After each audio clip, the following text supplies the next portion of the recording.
Hi, I'm Stephen Orr, and today we're going to talk about shade gardening, which for a lot of people is a really hard place to garden. One of my favorite things about shade gardening is you can't really go wrong. Kind of naturally all look great together, and it's kind of a no-fail way to fill in those dark areas of your yard where very little else will grow. What I like to focus on is the color and texture of the leaves, and that will really make a great shade garden. Today we brought some of our favorites. These are really tried and true plants that we have a lot in our test garden. One of the big ones that you all know about probably is Hostas. They're a no-fail plant. There are hundreds of varieties. Some of the new ones are these little tiny Hostas that are really bred to be small. They look really good at the front of the border or at the base of a tree.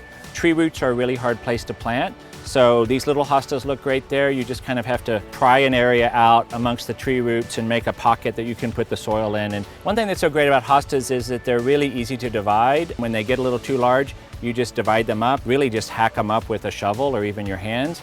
And then you have 3 to 5 new plants you can put wherever you want. So once you have hostas, you have them for a long time, and at some point you'll probably start giving them to your neighbors.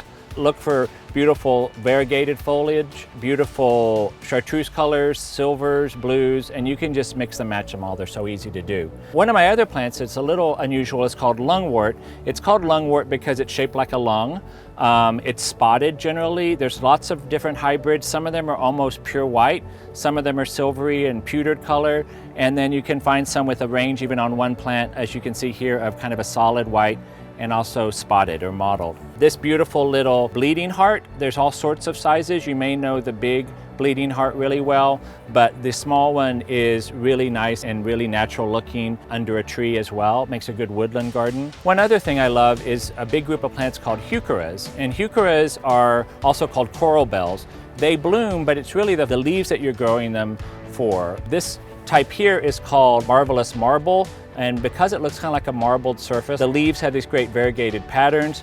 There's also beautiful colors that are kind of chartreuse with burgundy veins in them. This ranges from this kind of color here to one that looks a little bit more spray painted. And obviously the last group here that we have is ferns. We really love ferns because they're so easy to grow. There's all sorts of native ferns. There's some from Asia. This is a Japanese painted fern which has silver and burgundy on it. This autumn fern will have a beautiful fall display with a beautiful gold and red color.